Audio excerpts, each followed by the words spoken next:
Rapid rail की खासियतों को जानते समझते और आपके लिए रिपोर्ट तैयार करते हुए हमारी यात्रा कब खत्म हुई पता ही नहीं चला। हम साहिबाबाद से चले थे और वापस वहीं आकर इस ट्रेन से उतर गए। इस यात्रा के दौरान एक बात जो आपसे अब तक साझा नहीं कर सके वो है रैपिड रेल का किराया। आप देखिए जो नोट डालने का भी ऑप्शन होगा।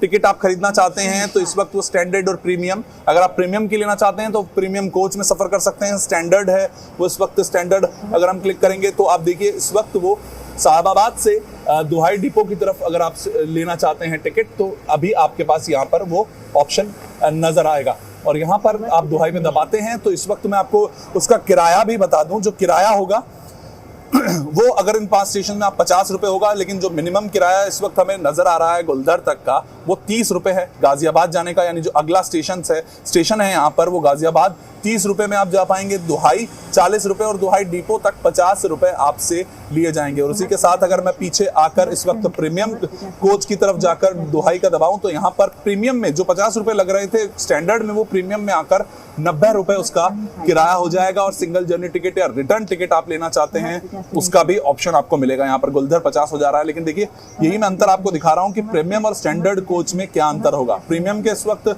जो रेट्स थे वो 90 रुपए था, लेकिन अब वो स्टैंडर्ड में गोलधर 30 रुपए, गाजियाबाद 30 रुपए, दुहाई 40 और दुहाई डिपो जो है 50 रुपए है।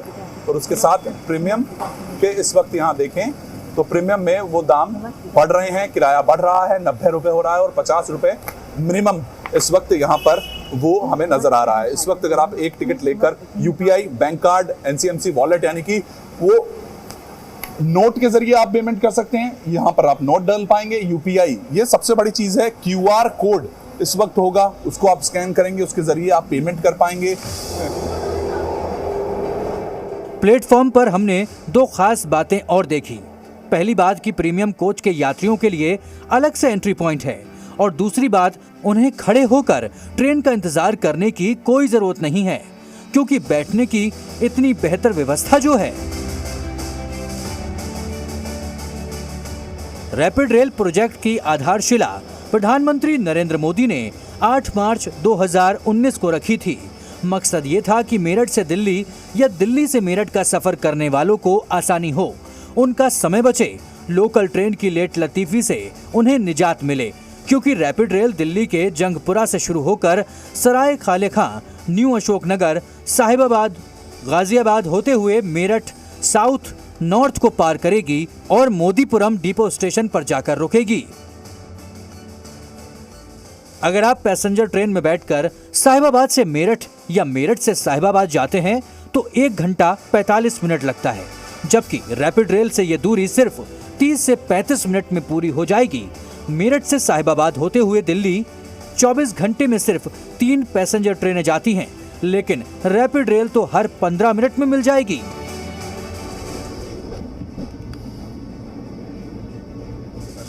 जी मीडिया रिपोर्टर वरुण भसीन ने मेरठ रेलवे स्टेशन पर पैसेंजर ट्रेन पकड़ी और उन यात्रियों से रैपिड रेल के बारे में पूछा जो रोजाना पैसेंजर ट्रेन में बैठकर मेरठ से दिल्ली और दिल्ली से मेरठ आते जाते हैं।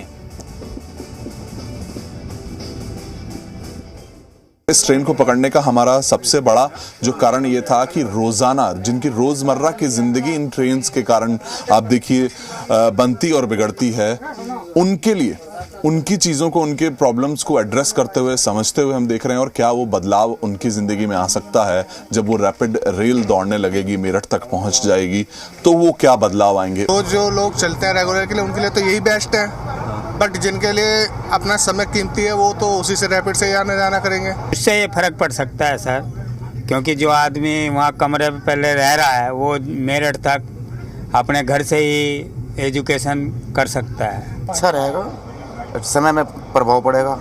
समय में वो कह रहे हैं कि अभी कितना टाइम लगता है, अभी कितनी जद्दोजहद करनी पड़ती है। अभी 1.5-2 घंटा लगता है दिल्ली पहुंचने में।